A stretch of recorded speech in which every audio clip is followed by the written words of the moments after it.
El día de hoy, sí, con nuestros amigos Sofi y Américo. Chiquillos, ¿cómo están? Ay, súper bien, Nico. Muy bien, gracias. ¿Y tú cómo Muy estás? bien, muchas Bien, gracias. súper feliz de estar hoy día con la gente de Facebook, porque hoy día estamos transmitiendo a través de Facebook. Sí, Un es nuestra saludo, consulta ¿cierto? facebookiana. Sí, sí. Hace rato que nos faltaba pasar por aquí, así que un saludo a todos los que nos están acompañando el día de hoy. Bienvenidos, muy Matinal. bienvenidos. Saludos a todos, saludos como siempre a Pichilemu, Limache, la sexta región en toda su totalidad. Y yo quiero saludar porque ni siquiera sé si me están viendo, pero a Yico. Gracias, Yico, por existir.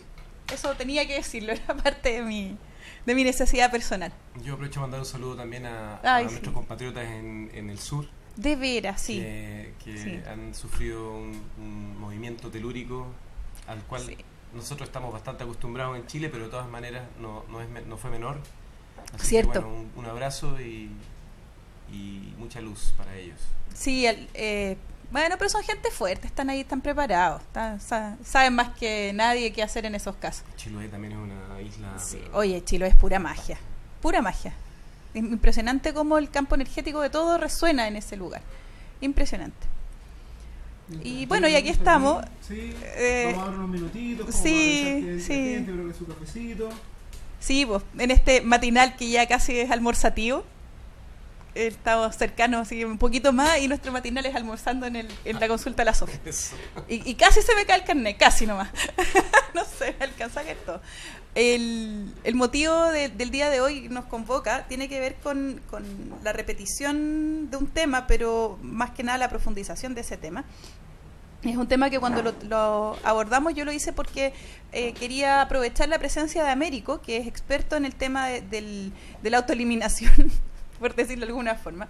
Él trabaja con gente que tiene ideación suicida, que ha tratado de matarse, y también con el personal que los recibe en los lugares de atención de personas.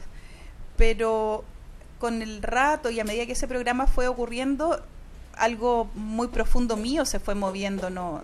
Trascendió, bueno, como suele pasar en estos casos, pues trascendió la idea intelectual que uno tiene del tema y se abrió la vida nomás. Y hay que vivir la vida cuando se abre, chiquillos, porque si no, después el arrepentimiento es grande. Eso es, yo creo que una de las cosas más interesantes de este programa, que no estamos hablando de matarse, estamos hablando de vivir. Es tan interesante vivir, es tan maravilloso vivir, que cuando uno ha encontrado ese lugar de maravilla, ese lugar de alegría, generalmente se quiere quedar. Y es desde ahí donde uno se sorprende de aquel que no se quiere quedar. Pero en la medida que uno profundiza y va acercándose y empatiza con estas emociones que pueden llevarte a la toma de una decisión tan dura, también puedes saber por qué hay gente que quiere definitivamente irse con todo el dolor que eso puede significar para él, ella o la gente que los rodea.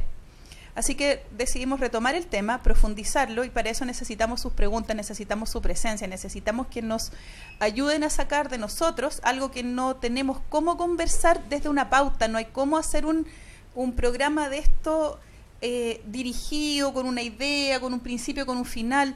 Es algo que tiene que ocurrir en la interacción de la vida, de eso se trata, ¿no?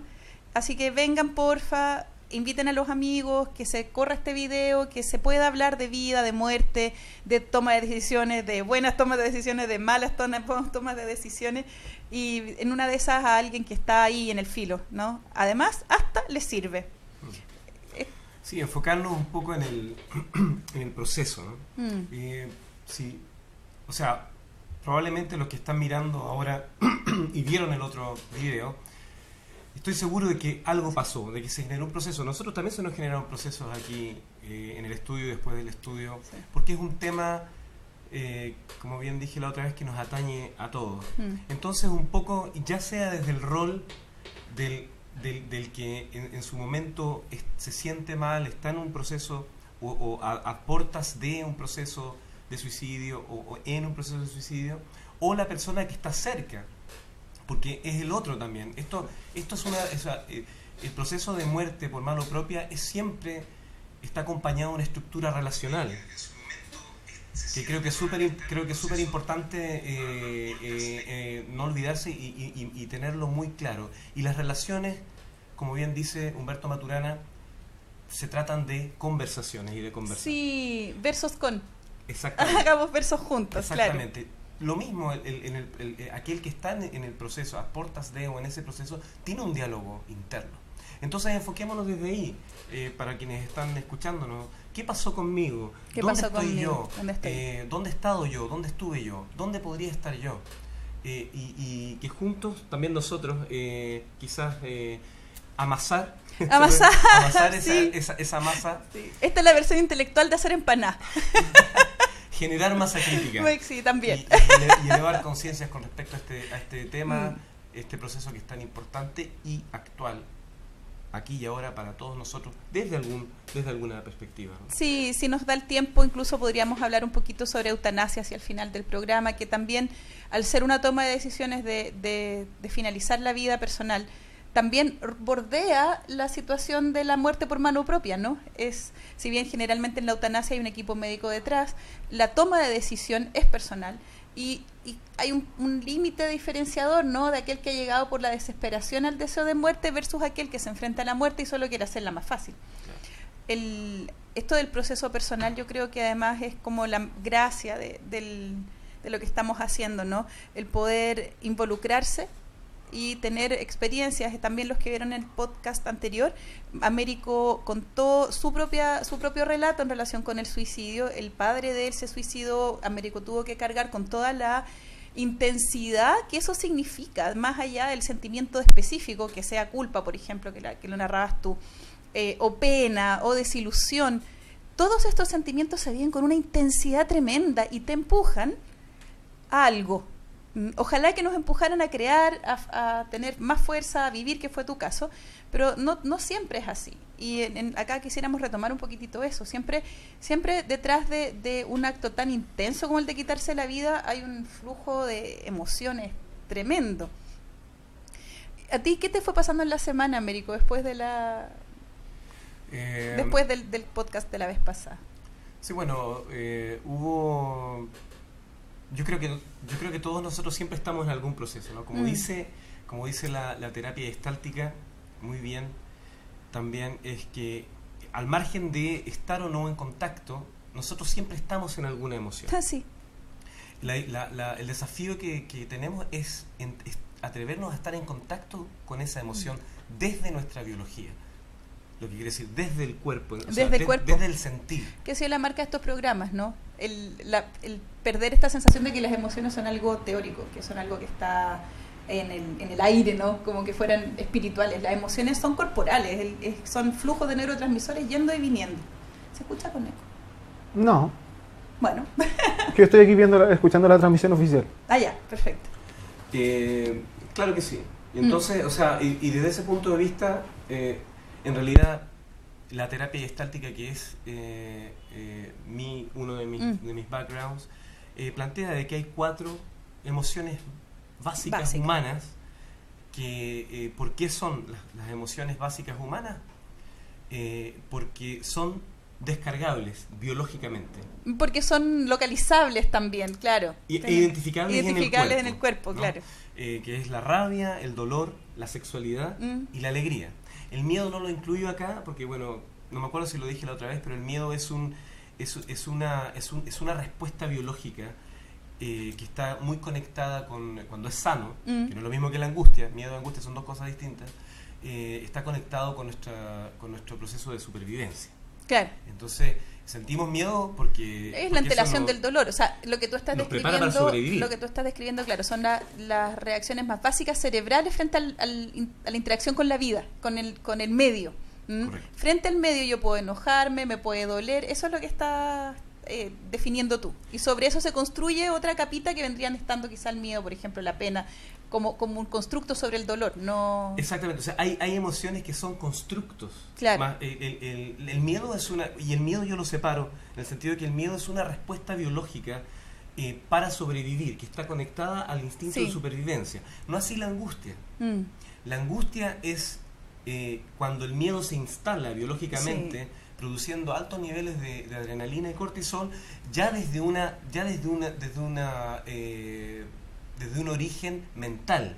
Y cuando se ha superado el límite de soporte como de los sentidos frente a estas emociones. La angustia aparece cuando hay una saturación emocional, cuando ya sea que hay mucho dolor o mucho miedo o mucha rabia. En estos procesos, cuando son muchos, empiezan a generar una especie de emoción de saturación que es conocida como angustia. Por lo menos de esa manera la hemos ido aprendiendo nosotros. Correcto.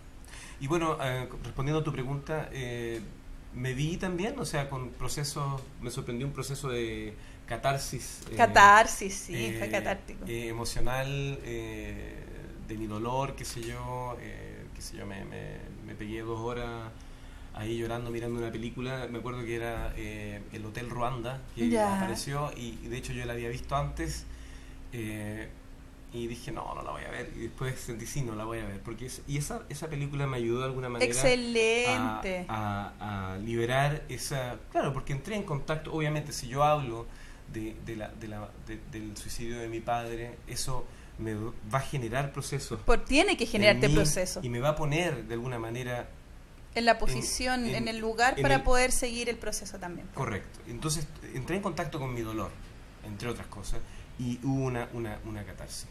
Eso más o menos es... Sí, lo puedo entender, y agradezco que digas al aire que te dedicaste un rato a llorar, porque es una cosa que habíamos conversado en podcasts anteriores también, que cuando una red neuronal se activa, cuando una emoción está presente, la cultura dice aguántate. Es como finge o abstráete, no es tiempo de llorar, nunca es tiempo de llorar. Y si el cerebro no llora, y me refiero al acto mecánico de derramar lágrimas, de hacer estos movimientos del llanto, no se sana, no se repara, la herida original se mantiene anclada, persiste y no termina de repararse. Y en la medida que estas heridas se reparan, también construimos potencialidades nuevas, habilidades nuevas.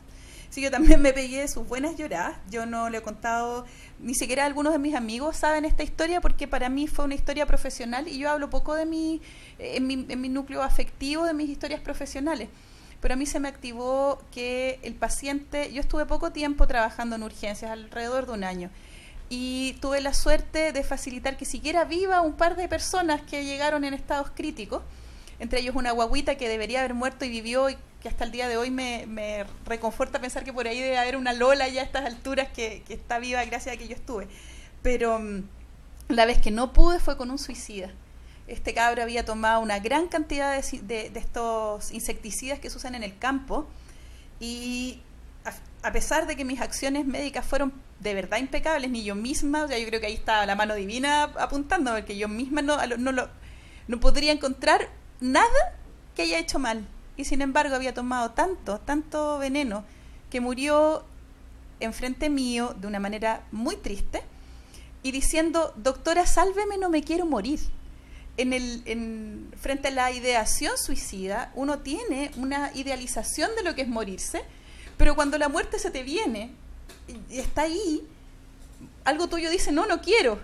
Y esa experiencia para mí fue muy, muy, muy marcadora. Yo, si bien lo hice todo muy bien y ese día no manifesté ninguna emoción extra, excepto cansancio, porque lo manejé desde el intelecto, al día siguiente comencé con náuseas, comencé con vómitos, y yo siempre he trabajado mucho en mi vida espiritual a través de hacer regresiones, a través de revisar qué es lo que me pasa. En ese tiempo me hice acupuntura, trabajé la emocionalidad de esto, y aún así estuve 1 semana entera sacudida corporalmente por corrientes de dolor y de náuseas, como les decía, y de vómito.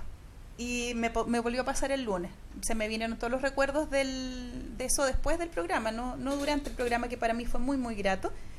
Y tuve harto que pensar, harto que reflexionar, y como en ese tiempo trabajé el tema del suicidio desde las veces en que yo en vidas anteriores me he suicidado, lo que no había tenido esa vez y que sí me pasó esta semana eran los recuerdos de lo que se sentía. Yo había tenido el recuerdo como en una película, como por eso me afecta, pero ya ahí, y gracias a esta serenidad que nos rodea ahora, fue muy fuerte, porque recordé muchas cosas, y entre ellas la que quería poner en el tapete, y que quería ver si tú me podías confirmar estas sensaciones, es que las veces que acabé con mi vida, la mayor parte tenía una sensación de ser excluida de los afectos de los otros, de que de alguna manera yo no les importaba, que mi dolor era mío y que nadie me entendía, no había nadie que me entendiera.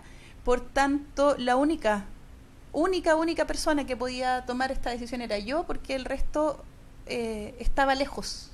En la reflexión actual yo digo, bueno, tampoco supe explicarme, tampoco supe confiar, y el resto no tenía cómo averiguar por dónde yo andaba. Pero revisándolo muy a fondo, que en esas otras vidas no era consciente, acá había una sensación, ya mirándolo desde lejos, también de bronca, también de pica en algunas, no en todas, de para que me vieran. Cuando es como que van a ver el vacío que yo dejo, como un poco los niños cuando quieren causarle dolor a la mamá, y piensan, si me atropellaran, mi mamá sufriría, y como que quieren sentir esa importancia. Generalmente, al parecer, o por lo menos en mi experiencia, había esta dicotomía entre sentirse muy poco importante y querer serlo. Y eso mezclado, digamos, con todas estas sensaciones, estas angustias, esta gana de descansar de la que hablamos la vez pasada, no querer seguir sufriendo. Tú has escuchado más gente, tú has visto más gente. ¿A ti qué te parece eso? ¿Es corroborable? Porque yo te digo, estos son recuerdos de vidas viejas. Sí. Yo en esta vida he sido bastante consistente en mantenerme viva. Sí. Creo. Sí, parece que sí, igual. Algo. Sí, es totalmente corroborable. Yo lo dije también en el programa pasado, que es por eso que exacerbo mucho el tema de la relación y la conversación. Las relaciones se construyen conversando. Mi experiencia en Suecia, que es donde vivo y trabajo, es que en realidad cuando la gente, y esto a nivel psiquiátrico, esto depende mucho, o sea, está el tratamiento, obviamente, como lo dije antes, está el tratamiento del diagnóstico psiquiátrico, y al mismo tiempo está el potencial proceso de suicidio del paciente.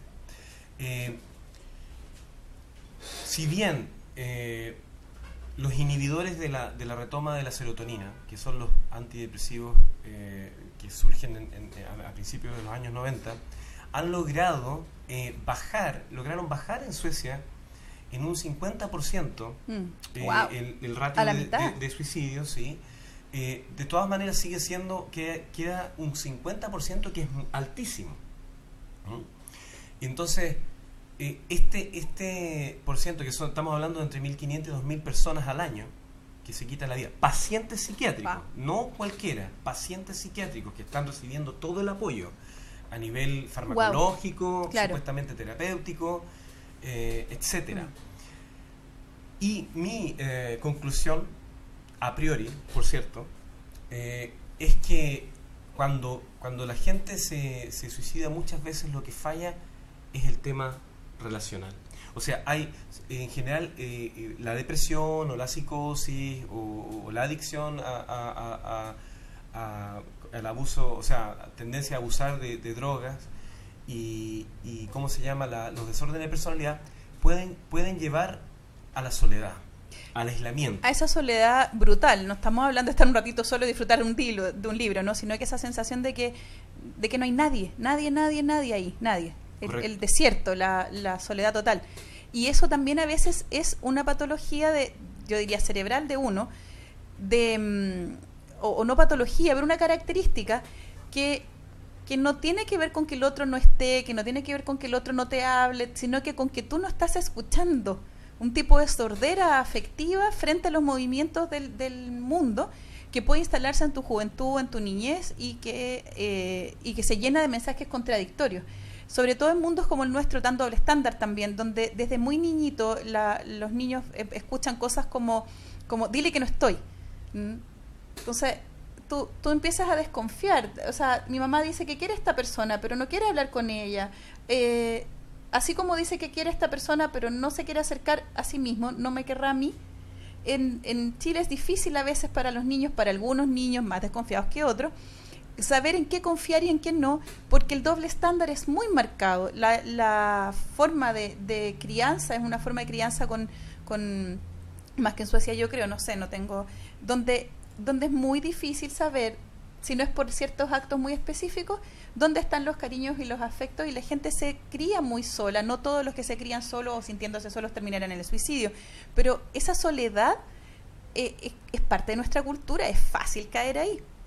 Claro, porque además hay una tendencia a confundir las cosas. En el tema de, por ejemplo, en esta sociedad en la que vivimos hoy en día, la socialización puede ser algo muy superficial, transformarse Sí. tenemos personalidades, por así decirlo, que son la punta del iceberg, que de alguna manera son adaptativas, acomodiciacas, Sí. y son con tendencias a la duplicidad, Sí. y que de alguna manera nos sirven, que si hoy podemos ser tipos muy populares, con muchos amigos, pero eso no quiere decir que tengamos relaciones profundas, eso no quiere decir de que haya vínculos creados, y por ende, o sea, puedo estar rodeado de personas y al mismo tiempo sentirme o estar muy solo, no darme cuenta y quizá en algún momento descubrirlo.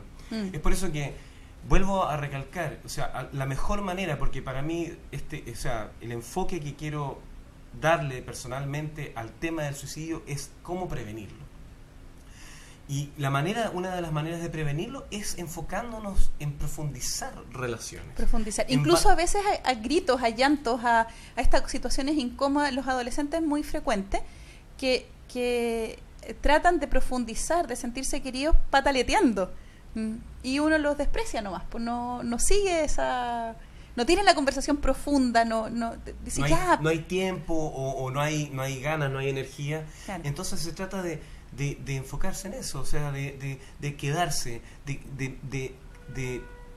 por así decirlo, posarse, aterrizar en la mirada del otro, ¿no? No simplemente mirar por encima, conversar lo que realmente vale la pena conversar, darse el tiempo. El dilema que a menudo tienen los profesionales que trabajan en esto es justamente eso, el tema de la relación y el vínculo. O sea, de alguna manera, un buen profesional terapéutico es capaz de crear una alianza, es capaz de crear un vínculo, Sí. una relación con el paciente. La diferencia está en que para el profesional es una relación desde lo profesional. Si lo miramos desde una metodología, por así decirlo, psicodinámica, muy influenciada por el psicoanálisis, además es muy impersonal, Sí. hay mucha distancia. No así en corrientes terapéuticas más alternativas, cerca más claro. de la corriente humanista, ¿no? Sí. En todo caso, desde la estructura terapéutica, por así decirlo, institucional, el terapeuta tiene que mantener una distancia o se relaciona con el paciente desde una objetivización, o sea, el paciente se vuelve objeto de cuidado. Sí, pero igual, incluso si tú mantienes un lenguaje súper formal, incluso si tú le haces notar al otro que es tu paciente, no tu amigo, hay algo que se está justificando en ese trato casi displicente, se justifica en la distancia, no es que tengo que mantener distancia.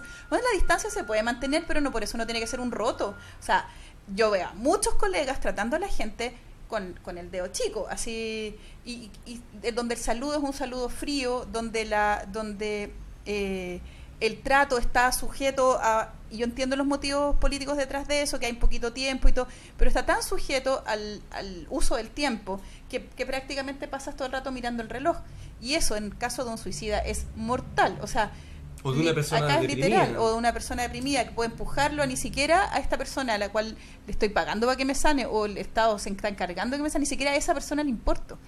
El cariño, la calidez se puede ver de repente en que tú le sonrías a alguien, uses un tono de voz más afectuoso, no necesariamente en que seas su amigo. Acá sí hay un punto que no solamente tiene que ver con los profesionales. La cultura en Chile es una cultura de resolución de conflictos con pocas palabras. El empujar a la gente a conversar es un tema en la consulta de la Sofía. O sea, pucha, bueno, hablen de esto, muévanse, hagan conciencia. Como no se habla, lo estamos hablando acá. En la intención de ir creando estas redes cerebrales conjuntas, de gente power, conectada. Y hay un defecto ahí que yo necesito evidenciar, que es cuando el otro te está contando lo que está sintiendo y el chileno promedio le dice lo que tiene que sentir. No podéis sentirte así porque tú tienes esto, otro, e inmediatamente que el otro declara su emocionalidad, sea cual sea su emocionalidad negativa, el interlocutor, en la mejor de las intenciones, en base también un poco a la crianza que uno ha tenido, empieza, no, pero ¿cómo te sentís así? Nada que ver, tenés que animarte, tenés que hacer esto otro, tenés que hacer... Y empieza una serie de indicaciones que se perciben como mandona respecto a cómo uno debería sentirse. O sea, si es que el gallo de la calle, tu amigo, el que te iba a decir, oh sí, qué difícil, pucha, te entiendo, ¿por qué no vaya al doctor? Ese gallo parte sin entenderte qué le queda al profesional que además ha sido instruido para la distancia, po, y que se siente con la autoridad. Le queda el mandungueo nomás, pues ya, mire, tómese esto otro, y hágalo así, ni se le ocurra matarse como si no tuviera algún poder, ¿no? Lo retoneáis. Y yo lo vi en persona. Quizá eso hay bajando un poquito, pero te adueñáis de la vida del otro y le obligas, lo mandungueas que no se mate. Y el gallo que ya perdió toda cercanía con el mandungueo externo no va a parar su actuación porque a ti te parece que no corresponde. Todo lo contrario, se puede generar una rebeldía. Una rebeldía, claro, un castigo. Una resistencia. Entonces, claro, eso es cuando los profesionales, pero como tú lo decías también, Sofía, o sea, nos atañe a todos. En Suecia y por lo que tú dices también acá, o sea, hay una tendencia también a la persona que está deprimida, la persona que no se siente bien, es como, quizás voy a ocupar quizás es muy fuerte la analogía, pero es como tener la lepra. Sí. Es la lepra moderna, ¿no? Sí. Estás deprimido, hola, chao, oye, me siento mal. Entonces todo el mundo, nadie se atreve a compartir, ni siquiera con los más cercanos, porque sabe que va a haber, es muy probable que haya una actitud de alejamiento, sí, o de incomprensión, como lo que tú describías. Sí, porque la obligación de ser exitoso, tenéis que ser bacán, acá no hay posibilidades intermedias. Y como si hubiese un miedo a se contagiará. Sí, claro. O sea, no, se siente mal, me va a tirar para abajo a mí. Entonces ahí estamos en un... o me va a vampirar energía. Yo soy muy dada a las terapias alternativas, muy dada a las terapias energéticas, me gusta mucho el tema, la mayor parte de la gente lo sabe. Pero también tengo mi crítica respecto a ciertas cosas que se han vulgarizado al conversarlas y que hacen que en conjunto con el miedo estemos dejando a las personas que están bajadas sin soporte, como eso, de que es que me chupa mucha energía. No. Si tú no quieres que te chupen energía, eso no pasa. Uno respira profundo, se llena de luz y puede estar al lado de la persona más bajoneada del mundo y tú te mantienes bien. Es más, le puedes donar energía desde esa felicidad que tiene la entrega amorosa. Pero hemos terminado abandonando a los sufrientes para que no nos chupen energía. Pésimo, mal. No lo haga. Usted no abandone. Eso genera un círculo, karma. Un círculo negativo, karma, además, sí, ¿no? Karma. A nivel colectivo. Entonces, volviendo a por qué la gente, a pesar de que hay un aparato psiquiátrico, instituciones, hay fármacos, hay profesionales, ¿por qué la gente se sigue quitando la vida? Porque ya no están vivos, hacen el último paso nomás de algo que sostener para donde uno está parado es sostener una farsa. Ya no hay vida. Vida es sentirse querido. Vida es pertenecer a un contexto humano. Claro. Aunque sea por internet. Yo creo que por mucho que se critique estas vidas virtuales que algunas personas escogen, cuando uno es muy solitario, a veces solo tiene el tipo que está en Francia que te entiende. Y si tú sabes que en Francia hay una persona que te entiende, te quedáis porque sabéis que en el mundo hay alguien como tú. De hecho, la tercera edad provocó un gran cambio, porque la gente que estaba muy sola y que descubrió en el internet y sobre todo en Facebook la conexión con sus familiares, con sus amigos, compañeros de colegio que no veía hace años. Sí, se iniciaron una serie de romances por internet también y que hasta ahora, porque en esa edad los conectó y cuando ya no necesitas sexear como una ambición corporal, digamos, sino como un placer no más que más. Lo que sí ansías, lo que sí necesitas y que los humanos vivimos de eso es esa conexión de las almas. Y la gente mayor normalmente lo entiende mucho mejor y se abrió una puerta maravillosa y no sé si hay estadísticas al respecto, pero yo estoy segura que disminuyeron los suicidios en mayores. Los suicidios en mayores pasan más piola, se hacen menos estadísticas porque suelen ser así como por descuido, no se colocan la insulina y pero en las personas mayores lo idean mucho. Yo creo que ahí se crea otro paradigma porque antes era costumbre ese contacto físico. Sí. Que ya cuando pasamos a un mundo virtual cambia todo. Sí. Pero sí los conectó mucho con la sociedad porque la sociedad lo estaba dejando muy de lado a la tercera. Sí, muy de lado. También hay un fenómeno que son estos adolescentes que se hacen pasar por gente mayor o no dicen la edad y también con todo lo negativo que eso puede tener en muchas áreas, también hay un cierto grado de libertad etaria si tu mente tiene un nivel abarcable para el mundo en el que estás metiéndote, tu mente empieza a tener prioridad por sobre tu físico. A mí no me extraña que sea una evolución natural del ser humano, pero mente no es solo intelecto, mente también son emociones. Tengo acá a Abel Isaurius que dice: hubo una época en que estaba tan mal que lo único que quería era desaparecer, en vez de matarme como tal. ¿Cuán similar o diferente es esto del pensamiento suicida? El querer desaparecer. ¿Cómo traducimos desaparecer? Pero dice, no tuvo un intento de suicidio, ¿sí? Es querer borrarse. Es querer borrarse. Querer borrarse, claro. Bueno, ahí está, o sea, si lo pensamos bien, cuando nos dormimos cada noche es como morir. Claro, es una o forma sea, de es desaparecer, ¿no? Y es por eso que quizás no es tan extraño que personas tomen pastillas para dormir, porque en realidad, o sea, porque hay maneras y maneras de morir, obviamente. Sí, claro. Y uno no quiere que te duela. No, claro. Uno le rehuye la muerte por el dolor que la muerte también pareciera traer. Claro. Entonces el suicidio, o sea, el querer desaparecer puede transformarse en o sea, esa sensación de querer desaparecer. Yo deduzco que es para evitar algún tipo de dolor. Claro. Puede transformarse en un pensamiento suicida. El pensamiento suicida se transforma en un pensamiento suicida cuando ya yo estoy de desaparecer a morir, o sea, desaparecer y no volver. Claro. O sea, y para no volver, entonces cuando tengo que hacer planes. Ya no es borrarse un ratito. Claro, o sea, yo ya hago planes porque, o sea, si yo me duermo todas las noches, yo desaparezco todas las noches. Hay noches que no nos acordamos lo que soñamos y eso es casi como morir. Sí. O sea, despertamos de nuevo y seguimos con vida, pero en algún momento perdemos totalmente en la esa conciencia. sensación de quiero desaparecer es cuando uno se va un rato, quiere dejarlo todo botado y todo, y hay gente que de frentón lo ha hecho. Algunos grandes pintores mandaron toda la mierda, se fueron a vivir a las islas, pero hay un punto ahí que todavía queréis desaparecer pero vivir. Claro, pero ahí es donde está, porque es muy importante la reflexión, reflexionar y consigo mismo y conversar con otra persona, porque como tú bien comentabas, un ejemplo, no me acuerdo ahora bien, pero una persona que había, claro, que no se quería morir, paciente que no se quería morir. Claro. Yo conozco una historia también de una chica en Suecia que también tenía se sentía muy mal, quería desaparecer, y ese proceso de esa sensación de querer terminar con su dolor, que en realidad que su dolor acabara, estaba deprimida, la llevó a planear un suicidio, o sea, a saltar de un puente muy alto que hay en la ciudad de Gotemburgo, y lo llevó a cabo, o sea, tomó la decisión, tomó la decisión, saltó, y cuando iba cayendo se dio cuenta que no se quería morir, como que despiertan, que quería desaparecer un rato y terminar con esa situación difícil, pero no se quería morir. Claro.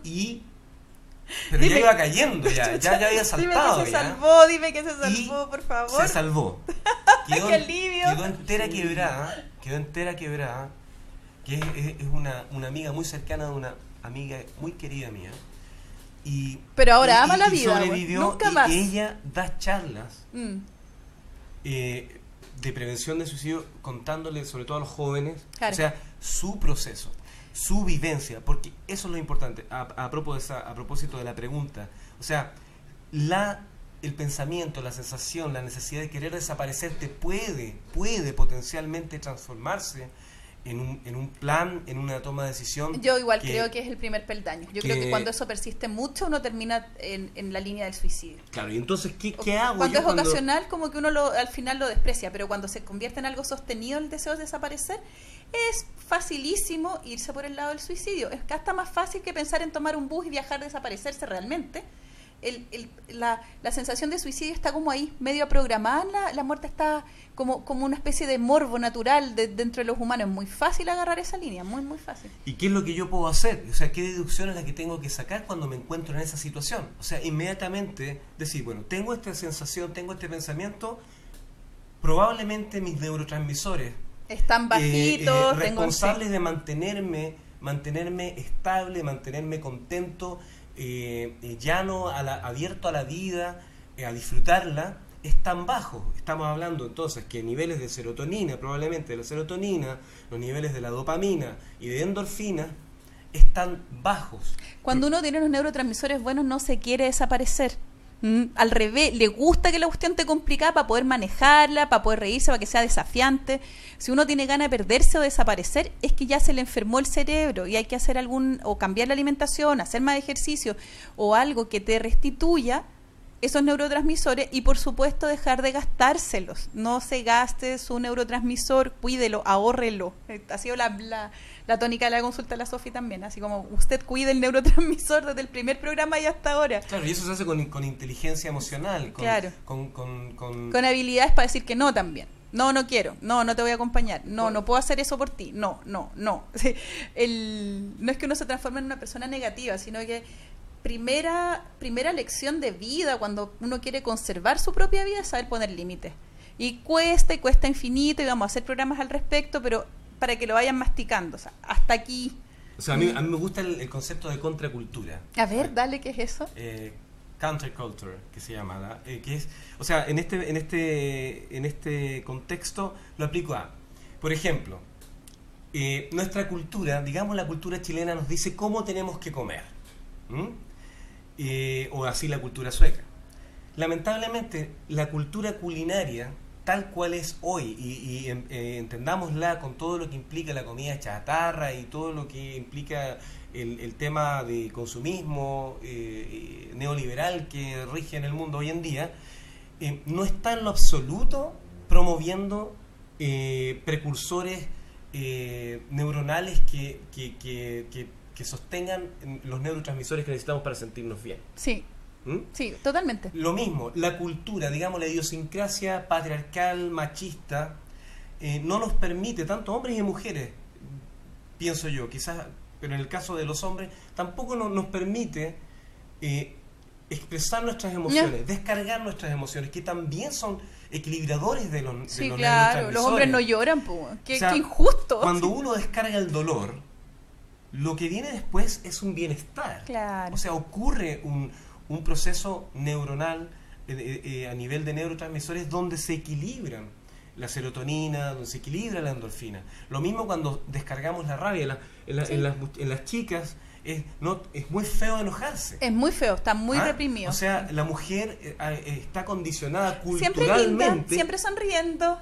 Para reprimir la rabia. Siempre. No, si no me enojé, es que igual me da un poco de lata, pero no, si no me he enojado nada, no, pero seguro que vaya a ir, ya, bueno, anda, ya, no, si anda nomás, no hay problema, y con la voz así apretada y con ganas de cuchillar a alguien se te viene. ¿Para qué hablar de la sexualidad? La Natalia Valdebenito estaba mirando yo el otro día, dice ahí, ¿no?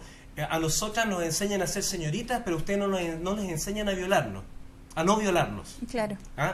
Da ese mensaje en su crítica al machismo, que me parece muy al lugar, desde esa perspectiva. Pero eso se trata, o sea, no tenemos un entrenamiento de cómo manejar estas emociones básicas. No, los hombres están muy abandonados. La mujer, si descarga su emocionalidad sexual, ya recibe un tipo de estigmatización. Claro. El hombre también. Ahora un poquito menos, pero mi generación era fácil y puta, así. Claro. No había otra denominación. Culturalmente también la alegría, o sea, no te podés reír solo. No, si estás riendo solo te estás loco.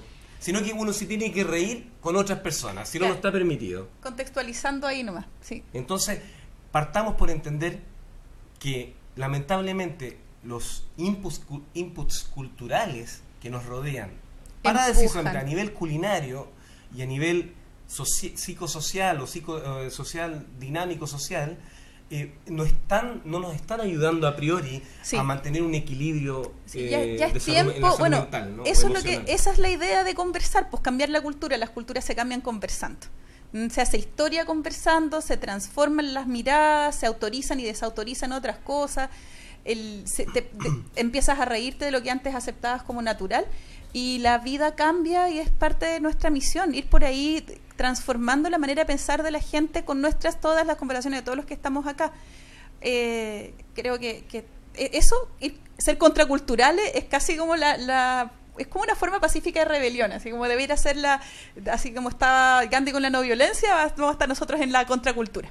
Yo digo, es apelar a la inteligencia a la cual todos tenemos derecho, en vez de dejarnos hipnotizar por un montón de mensajes, ¿no? Es reclamar empoderarnos nuevamente. Claro, desde la inteligencia, desde el análisis, no es solamente desde el arrebato emocional que uno se va a encontrar la cultura, sino que es de que no tenemos tiempo para el cambio natural de las culturas. Las culturas cambian en alrededor de 250 años, pero llegó Internet. Y si no nos movemos rapidito, claro, nosotros vamos a ser las víctimas de ese no cambio. Los cabros nuevos van a llegar, van a cambiar su cultura, le van a vivir como quieran, pero los que estamos así como en la mitad de las aguas somos los que vamos a sufrir. ¿Sabes, cortito? Pero pegué una copuchanteada, no puedo evitarlo, lo siento, Nico, perdón. Y Jorge, que es un muy buen amigo mío, dijo un consejo rápido, si hay un amigo que los llama y les dice que se va a suicidar, no le cuelgue la llamada. Métale conversa, téngalo conversando. Por favor, ¿puedes ampliar todo ese consejo? Porque me pareció un buen consejo, sí. Creo que tiene razón. Claro, o sea, ese consejo implica muchas cosas, ¿no? Por ejemplo, implica autoconocimiento, o sea, para hablar, como dice Deepak Chopra, ¿no? O sea, 3 factores necesarios. Autoconocimiento. Autodisciplina. Totalmente. Y serenidad, ¿no? Respire profundo. Sea, yo necesito estar preparado para una situación así, y en general no estamos preparados. Por eso que es importante hablar estas cosas. Sí. Un filósofo danés existencialista, precedente a Sartre, dijo: solo se puede ayudar a una persona cuando se le encuentra donde esa persona está. Oh, qué bonito. Claro. O sea, cuando yo soy capaz de encontrar al otro, de contener al otro donde está, es ahí cuando lo empiezo a ayudar. Y si el otro te abrió la puerta, además. No, obviamente, pero si él llama... Por eso, a eso voy. Te están llamando, claro. Implica un deseo de ser encontrado. El gallo que de verdad quiere morir no está haciendo la llamada, pero que esté haciendo la llamada no significa que no quiera morir, significa que está dándose un último respiro y le está abriendo la puerta al amigo. Y sí, hay gente que lo hace por llamar la atención. ¿Y qué? O sea, démosles atención un rato. Nadie llama la atención porque sí. Exacto, o sea, hay una patología detrás. Hay algo detrás. Y aquel que llama o sea, que lo hace por llamar la atención, probablemente va a ser un intento también que podría terminar en un resultado. Que podría ser un accidente, o sea, terminar accidentalmente en un resultado de suicidio involuntario, entre comillas involuntario, porque en realidad lo que yo quería era llamar la atención. Por lo tanto, nunca se puede tomar a la ligera, al margen del historial que la persona tenga. Por lo tanto, o sea, yo tengo que prepararme y decir, bueno, esto es parte de mis relaciones. Obviamente no te va a llamar un desconocido, te va a llamar a alguien que tú conoces. Claro.